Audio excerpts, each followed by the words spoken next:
Hello, students. Welcome to our YouTube channel. In this video, we will discuss current affairs of the week starting from 2nd Feb to 8th Feb. ठीक है, तो चलो start करते हैं. पहला question देखते हैं. Which of the following cells are primarily responsible for cell mediated immunity?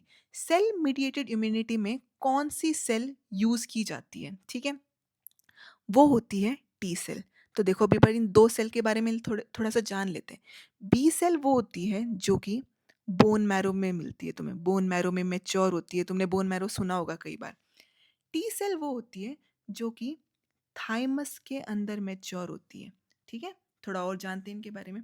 जो टी सेल है ना, वो एक टाइप की वाइट ब्लड सेल है. तो ये क्वेश्चन भी आ सकता है, T cell is a type of white blood cell, red blood cell. ठीक है, तुम किस पे टिक लगाओगे? वाइट ब्लड सेल के ऊपर. ठीक है, T cell can either kill harmful cells directly, ये डायरेक्टली हार्मफुल सेल को मार देगी, या फिर it it will signal other immune cells to join the fight. ये अदर इम्यून सेल के साथ जुड़ के तुम्हारी हार्मफुल सेल्स को मार देगी. ठीक है, these are central to immunotherapy. अब देखते हैं इम्यूनोथेरेपी क्या होती है. इम्यूनोथेरेपी वो होती है जिसमें बॉडी का इम्यून सिस्टम जो होता है ना, बॉडी का इम्यून सिस्टम ही फाइट करता है ट्यूमर्स के अगेंस्ट. बॉडी में जब किसी को कैंसर हो, मतलब ट्यूमर बनता है, ट्यूमर से कैंसर बनता है, तो तुम्हारा अगर बॉडी का इम्यून सिस्टम ही ट्यूमर के अगेंस्ट फाइट कर रहा है, इस थेरेपी को बोलते हैं इम्यूनोथेरेपी. ठीक है, एक टर्म है सी ए आर टी सेल्स. इसमें जो सी ए आर है वो है चिमरिक एंटीजन रिसेप्टर्स. ये जो सी ए आर होता है ना, ये एक जीपीएस ट्रैकर की तरह काम करता है. ठीक है, अब टी सेल को कैसे पता चलेगा भाई ट्यूमर कहाँ पर है? वो सी ए आर है जो टी सेल को ट्यूमर की तरफ डायरेक्ट करेगा, क्योंकि ये एक टाइप का जीपीएस ट्रैकर है. ठीक है, टी सेल्स किस में यूज होते हैं? कैंसर थेरेपी के अंदर. ये तो मैंने तुम्हें बता ही दिया कि ये मेच्योर कहाँ होते हैं? थाइमस के अंदर. They get mature in thymus.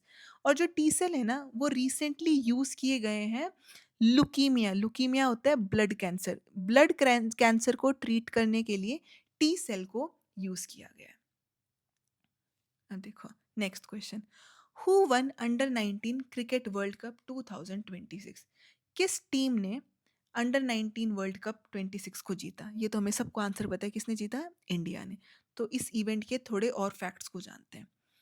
इस बार अंडर 19 क्रिकेट वर्ल्ड कप का कैप्टन कौन था? आयुष महात्रे. ठीक है, किसने इंडिया के अगेंस्ट खेला था? It was India versus England. तो तुम्हें पता चल गया, रनर अप कंट्री थी इंग्लैंड. इंडिया ने ये टाइटल टोटल 6 टाइम जीता है. 2000, फिर 2008 में जीता, 2012, 2018, 2022 एंड इस बार 2026 में. तो तुम्हें याद होना चाहिए, India has one under 19 cricket world cup 6 times. Host कहाँ पर हुआ था?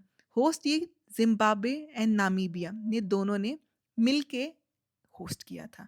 फाइनल का मैच खेला गया था हरारे स्पोर्ट्स क्लब जो कि जिम्बाब्वे में है. Player of the tournament and player of the year कौन बना? वैभव सूर्यवंशी. सबसे ज्यादा रन किसने बनाए? बेन मेस ने, जो कि एक इंग्लैंड के प्लेयर हैं. 444 रन इन्होंने बनाए. सबसे ज्यादा विकेट किसने ली? मैनी लम्जन ने, जो कि इंग्लैंड के प्लेयर है, और इन्होंने टोटल 16 विकेट्स ली. ठीक है,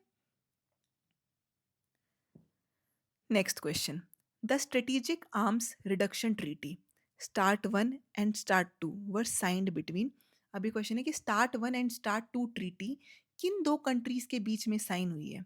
इसका करेक्ट आंसर है रशिया एंड यूएसए. ठीक है, अब देखो यार, मैं तुम्हें ना सीक्वेंस ऑफ ट्रीटीज बताऊंगी जो रशिया एंड यूएसए के बीच में साइन हुई थी. सबसे पहले साइन हुई थी एक ट्रीटी जिसका नाम है स्टार्ट 1. उसके बाद साइन हुई थी स्टार्ट 2. उसके बाद साइन हुई थी सॉट. और फिर एक ट्रीटी आई थी जिसका नाम है न्यू स्टार्ट. ये 4 ट्रीटी रशिया एंड यूएसए के बीच में साइन हुई थी, जिसमें जो ये तुम्हारी लास्ट ट्रीटी है ना, न्यू स्टार्ट, ये अभी 5 फेब 26 को एक्सपायर हो गई. ये चारों की चार ट्रीटी ना न्यूक्लियर आर्म्स को कंट्रोल करने के लिए साइन की गई थी कि भाई तुम्हारे पास भी कम होने चाहिए, हमारे पास भी कम होने चाहिए। उनके लिए ये 4 ट्रीटी साइन हुई थी, ठीक है? देखो, मैंने तुम्हें ये तो बता ही दिया 5 फरवरी को न्यू स्टार्ट ट्रीटी एक्सपायर हुई है ना? It was the last nuclear arm control pact. इसके बाद कोई ट्रीटी साइन नहीं हुई थी, तो that's why it was the last nuclear arm control pact. Start 1 हमने पढ़ लिया, जो सबसे पहले साइन हुई थी। It was signed in 1991 between USSR and USA. उस टाइम रशिया बना नहीं था, यूएसएसआर था, इसलिए it was signed between USSR and USA. Start 2 was signed between 90 signed in 1993। ये 1993 में साइन हुई, बट ना ये ट्रीटी सिर्फ साइन हुई, ये कभी लागू हुई ही नहीं। It was signed between Russia and USA, क्योंकि तब यूएसएसआर रशिया बन चुका था। ठीक है, तो तुम्हें पता चल गया स्टार्ट 1 हुई थी तुम्हारी 1991 में, स्टार्ट 2 हुई थी 1993 में साइन। इसके बाद सॉर्ट, सॉर्ट की फुल फॉर्म है तुम्हारी स्ट्रेटेजिक ऑफेंसिव रिडक्शंस ट्रीटी। इसका एक और नाम भी है, इसका नाम है मॉस्को ट्रीटी, ठीक है? It was signed in 2002। फिर तुम्हारी आई न्यू स्टार्ट, जो कि साइन हुई 2010 में, and it got effective in 2011। New start was signed between Barack Obama and Dmitry Medvedev, ठीक है? इन दो लोगों ने इस ट्रीटी को साइन किया था, ठीक है? तो याद रखना, स्टार्ट 1, फिर स्टार्ट 2, फिर सॉर्ट आई, फिर न्यू स्टार्ट आई, और new start last nuclear arm control pact था, क्योंकि इसके बाद कोई भी ट्रीटी न्यूक्लियर आर्म को कंट्रोल करने के लिए इन दो कंट्रीज के बीच में साइन नहीं हुई है। Kuno national park is in which state? इसका करेक्ट आंसर है मध्य प्रदेश। अब देखते हैं कि ये कूनो नेशनल पार्क इतना न्यूज में है क्यों। उसके लिए पहले पढ़ेंगे हम प्रोजेक्ट चीता के बारे में। प्रोजेक्ट चीता लॉन्च हुआ था 2022 में। ये क्वेश्चन आ सकता है, तुम्हें याद रखना पड़ेगा, ठीक है? इस प्रोजेक्ट चीता के अंदर अंडर इंडिया ने अफ्रीकन चीता, जिनकी आईयूसीएन कैटेगरी है वल्नरेबल, ठीक है? ये वल्नरेबल कैटेगरी के अंदर आते हैं। ये अफ्रीकन चीतास को इंडिया में लेकर आए, कौन से दो देशों से लेके आए? ये लेकर आए नामीबिया एंड साउथ अफ्रीका। तो एक क्वेश्चन तुम्हारा ये भी बन सकता है कि अंडर प्रोजेक्ट चीता अफ्रीकन चीतास कौन कौन से देशों से आए थे? तो तुम्हें टिक किस पे लगाना है? नामीबिया एंड साउथ अफ्रीका के, साउथ अफ्रीका के ऊपर। और इन दो कंट्रीज से जो चीता लाए गए ना, उनको कूनो में रखा गया, ठीक है? इसलिए कूनो फेमस है, तो तुम्हें पता होना चाहिए कूनो कहाँ है। कूनो है तुम्हारा मध्य प्रदेश के अंदर। कि जो चीता तुम्हारे नामीबिया और साउथ अफ्रीका से आए थे, उनको हमने रखा कूनो के अंदर, जो कि तुम्हारा मध्य प्रदेश के अंदर है। And this happened all because of project चीता विच वाज साइंड इन 2022। आज के दिन 35 अफ्रीकन चीताज हैं कूनो के अंदर, ठीक है? अब देखो, हम अफ्रीकन चीता पढ़ रहे हैं, अब थोड़े एशियाटिक चीता के बारे में पढ़ते हैं। चीता का तुमको पता है कि साइंटिफिक नेम है एसिनोनिक्स जुबैटस। एक तो तुम ये याद रख लो, ये क्वेश्चन कभी भी आ सकता है, विच of the following is the scientific name of चीता? तो तुम्हें टिक लगाना है एसियोनिक्स जुबैटस। और जो चीता है ना, it is the fastest land mammal, ठीक है? जैसे तुम्हारा अफ्रीकन चीता वल्नरेबल है ना, ऐसे Asiatic cheetah critically endangered species में आता है। और आज के दिन ये सिर्फ और सिर्फ ईरान में पाया जाता है। Asiatic cheetah is only found in Iran. तो ये क्वेश्चन भी आ सकता है, वो 4 कंट्री के नाम लिख के दे देगा तुमको कि एशियाटिक चीता इनमें से कौन सी कंट्रीज में पाया जाता है, तो तुम्हें किस पे टिक लगाना है? ईरान के ऊपर, ठीक है? एशियाटिक चीता एक्सटिंक्ट हो गए थे इंडिया से इन 1952, ठीक है?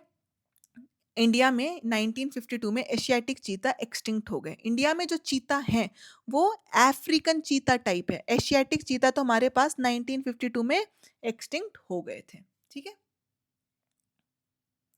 अब देखो, अगला क्वेश्चन है world governments summit 2026 was held in which city? World government summit 2026 इनमें से कौन सी सिटी के अंदर हुआ था? वो हुआ था दुबई, यूएई के अंदर, ठीक है? अब इस समिट के बारे में थोड़ा जानते हैं। इस समिट की थीम थी शेपिंग फ्यूचर गवर्नमेंट्स, ठीक है? How the next generation of government can harness innovation and technology to solve challenges facing humanity today and in future.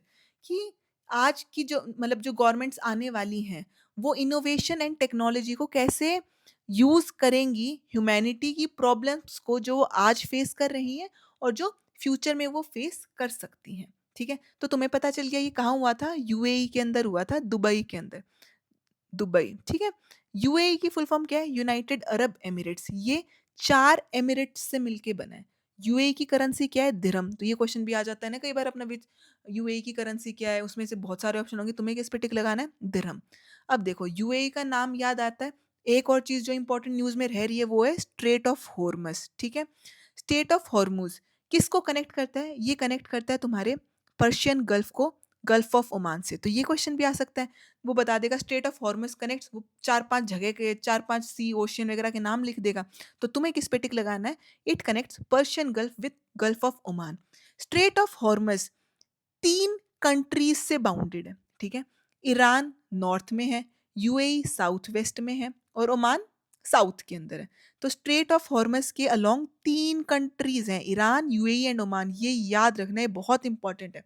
और ये दो भी Persian gulf and gulf of Oman water bodies को जो connect करता है वो है स्ट्रेट ऑफ हॉर्मस, ठीक है? अगला question, Devika Sihag one Thailand masters 2026 in which sport?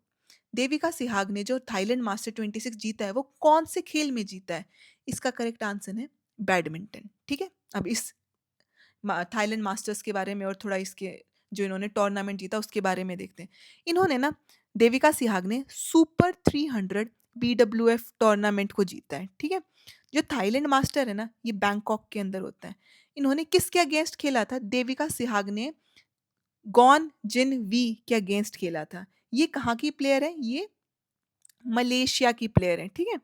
तो it was basically India versus Malaysia, Devika Sihag versus गॉन्जिनवी एंड इंडिया इसमें जीत गया। अब देखो, अब इस बीडब्ल्यूएफ के बारे में जानते हैं। बीडब्ल्यूएफ की फुल फॉर्म है बैडमिंटन वर्ल्ड फेडरेशन। इसका हेडक्वार्टर क्या है? ये क्वेश्चन भी आ सकता है कि बीडब्ल्यूएफ का हेडक्वार्टर कहाँ है, तो तुम्हें पता होना चाहिए कि ये है कुआलालंपुर में, जो कि है मलेशिया के अंदर, ठीक है? जो बीडब्ल्यूएफ है ना, वो गवर्निंग बॉडी है वर्ल्ड के बैडमिंटन की, ठीक है?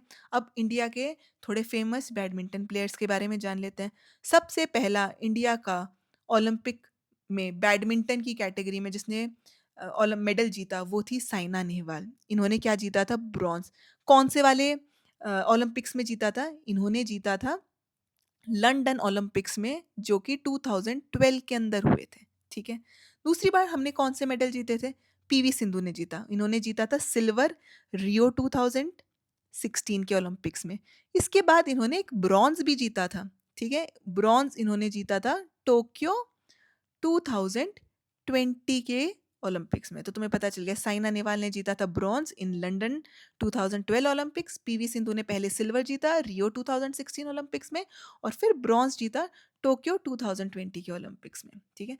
जो ये देविका सिहाग ने जब ये टाइटल जीता है ना, सुपर 300 का टाइटल, इससे पहले ये साइना एंड पीवी सिंधु ने जीता था। तो Devika is the third player to win the same title. The Dalai Lama won his first Grammy Award in 2026 for which work? Dalai Lama ने जो अपना अभी ग्रैमी अवार्ड जीता है वो कौन से काम के लिए जीता है? इसका करेक्ट आंसर है meditations the reflection of his holiness the Dalai Lama. इस चीज के लिए इन्हें इनका पहला ग्रैमी अवार्ड मिला है।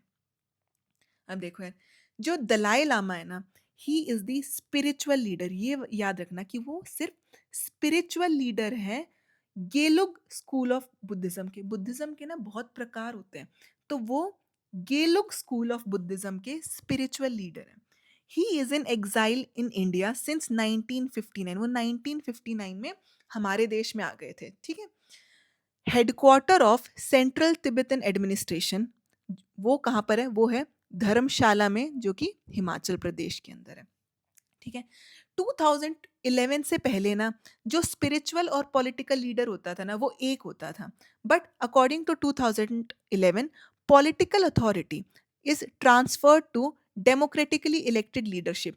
ये जो इनकी सेंट्रल तिब्बतन एडमिनिस्ट्रेशन है ना, अब इसके अंदर इलेक्शंस होंगे और जो उन इलेक्शंस में जीतेगा उसके पास पॉलिटिकल अथॉरिटी होगी, ठीक है? बट इनकी स्पिरिचुअल लीडर तो हमेशा ही दलाई लामा ही रहेंगे, ठीक है?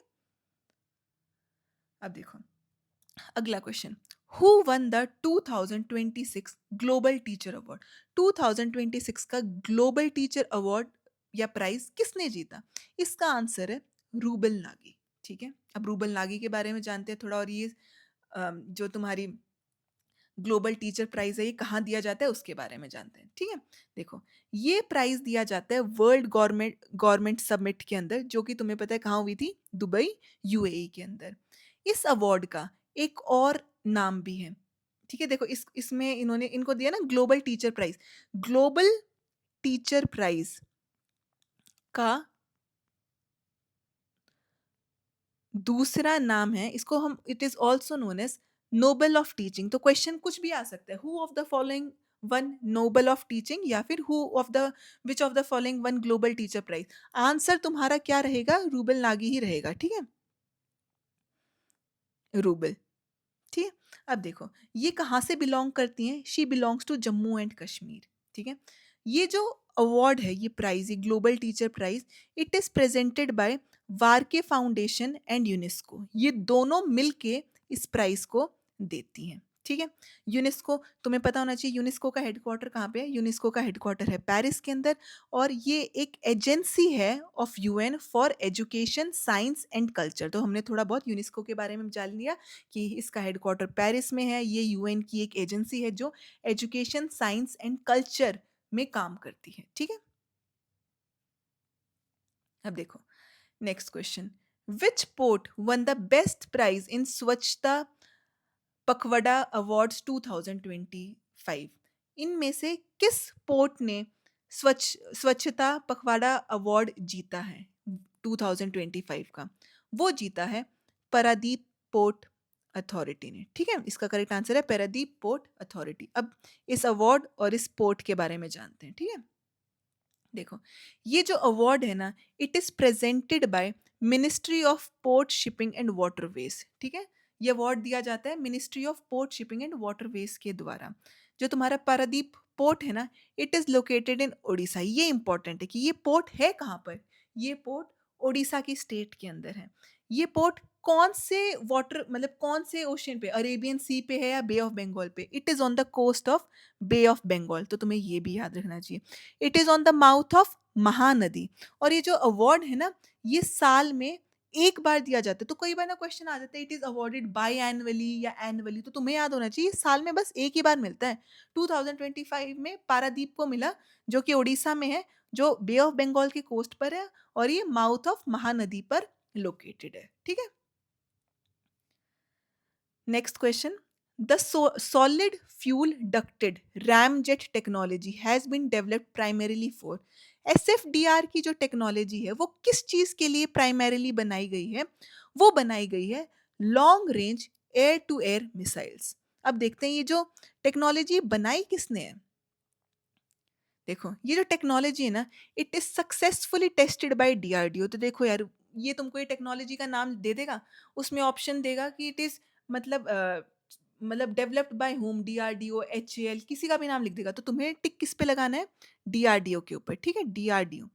इसके अंदर ना इनकी 3 लैबोरेटरीज भी यूज हुई थी।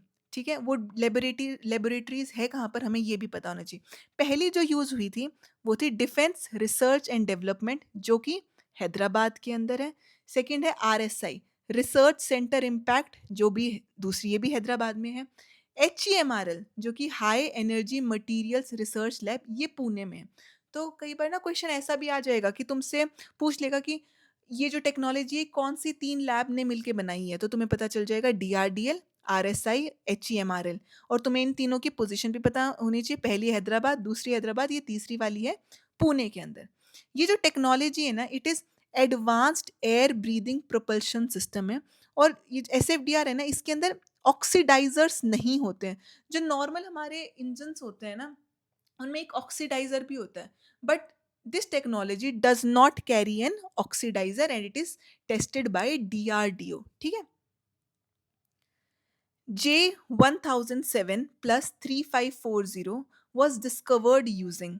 ठीक है, ये एक, ये जो चीज है, ये किस चीज से डिस्कवर की गई है? पहले तो हम जानेंगे कि ये चीज क्या है और ये किस चीज से डिस्कवर हुई है। इसका करेक्ट आंसर है upgraded giant metre wave radio telescope, ठीक है। J11 J1007 प्लस 3540, ये एक रेडियो गैलेक्सी है, ठीक है। तुमको पहले तो ये पता होना चाहिए कि ये है क्या, और इसको डिस्कवर क्या यूज करके किया है, यूजीएमआरटी। अब हम जानते हैं इन दोनों के बारे में। देखो यार, पहली बात, यूजीएमआरटी है कहाँ पे, यूजीएमआरटी है पुणे में, ठीक है। इसने बोला ना, देखो ये एक टाइप का टेलीस्कोप है, रेडियो टेलीस्कोप, ठीक है। ये टेलीस्कोप 30 एंटीनास, जो कि हर एंटीना का डायमीटर 45 मीटर है, और 25 किलोमीटर के एरिया के ओवर ये स्प्रेड किया हुआ है, ये पूरा का पूरा तुम्हारा टेलीस्कोप। ये टेलीस्कोप को ऑपरेट कौन करता है, it is operated by national centre for radio astrophysics, NCRA। ये किसके अंडर आता है, ये आता है Tata institute of fundamental research, TIFR। तो जो तुम्हारा UGMRT वाला टेलीस्कोप है, ये टाटा ऑपरेट करता है, ठीक है। इसका यूज किस में किया जाता है, इस वाले टेलीस्कोप का, it is used in the discovery of radio galaxies. जैसे तुम्हारी ये जो J1007 जो है, ये रेडियो गैलेक्सी, इन गैलेक्सीज को ढूंढने के लिए इस क्या बोलते हैं, टेलीस्कोप का यूज किया जाता है इस, ठीक है। And the discovery was made using radio astronomy, ठीक है। Next question. The BCIC, which is BRICS Center for Industrial Competencies, has been launched in partnership with BCIC को किसके पार्टनरशिप में, किस पार्टनरशिप के साथ लॉन्च किया गया है? इसका आंसर है United Nation Industrial Development Organization, जो कि है यूनाइडो, ठीक है। BCIC को इसकी पार्टनरशिप के साथ लॉन्च किया गया है। अब देखो, यूनाइडो और BCIC के बारे में जानते हैं, ठीक है। पहली बात तो ये जान लो, इंडिया ने BCIC को रिसेंटली ज्वाइन किया है, ठीक है। अब BCIC का काम और फोकस क्या है, इसका फोकस है ऑन स्ट्रेंथनिंग इंडस्ट्री 4.0, जो फोर्थ एवोल्यूशन ऑफ इंडस्ट्रीज आता है ना, BCIC उसके ऊपर फोकस कर रही है। तो ये तुमको ऑप्शन में ऐसे दे सकते, देखो BCIC फोकस ऑन व्हाट, लिख देगा वो इंडस्ट्री 4.0, एग्रीकल्चर 4.0, ठीक है, कुछ भी लिख देगा वो, हॉर्टिकल्चर 4.0। तुम्हें किस पे टिक लगाना है, इंडस्ट्री 4.0 के ऊपर, ठीक है। अब इसमें कौन कौन से एंटरप्राइजेस देखे जाएंगे, इसके अंदर जो फोकस होगा वो होगा तुम्हारा मैन्युफैक्चरिंग कंपनीज के ऊपर, micro micro companies, small and medium enterprises, ठीक है। तो तुम्हारे मैन्युफैक्चर कंपनीज इसके के ऊपर काम किया जाएगा, micro small and medium enterprises. अब जिसके साथ ये पार्टनरशिप में लॉन्च हुई है वो यूनाइडो का तुम्हें हेडक्वार्टर पता होना चाहिए। यूनाइडो का हेडक्वार्टर है वियना, ऑस्ट्रिया के अंदर, ठीक है। नेक्स्ट क्वेश्चन, एक्सरसाइज खंजर is a joint military exercise between, ये खंजर मतलब एक्सरसाइज खंजर किन दो कंट्रीज के बीच में मिलिट्री एक्सरसाइज है, ठीक है। It is between India and Kyrgyzstan, ठीक है। तो तुम्हें पता होना चाहिए एक्सरसाइज खंजर is a joint military exercise between India and Kyrgyzstan, ठीक है। रिसेंटली इसका 13th एडिशन हुआ था, वो कहाँ पर हुआ था, वो हुआ था मीसामारी, सोनितपुर डिस्ट्रिक्ट के अंदर, जो कि है असम में, ठीक है। इसका फर्स्ट एडिशन कब हुआ था, फर्स्ट एडिशन इसका 2011 में हुआ था। और ये जो एक्सरसाइज है ना, ये बिटवीन द स्पेशल फोर्सेज होता है, ऐसे क्वेश्चन में आ सकता है बिटवीन आर्मी, एयरफोर्स, नेवी, या फिर CRPF, CAPF, किसी भी। तो ये जो एक्सरसाइज होती है ये बिटवीन स्पेशल फोर्सेज होती है। इसके अंदर ये लोग प्रैक्टिस क्या करते हैं, ये लोग प्रैक्टिस करते हैं urban warfare, counter terrorism and UN mandated missions are practised under exercise Khanjar, which is between India and Kyrgyzstan. तो तुम ये याद रखना, ठीक है। With this we come to an end to this video. आशा करती हूँ कि आपको समझ आया होगा। अगर आपको समझ आया then do not forget to like, share and subscribe our channel. Thank you very much.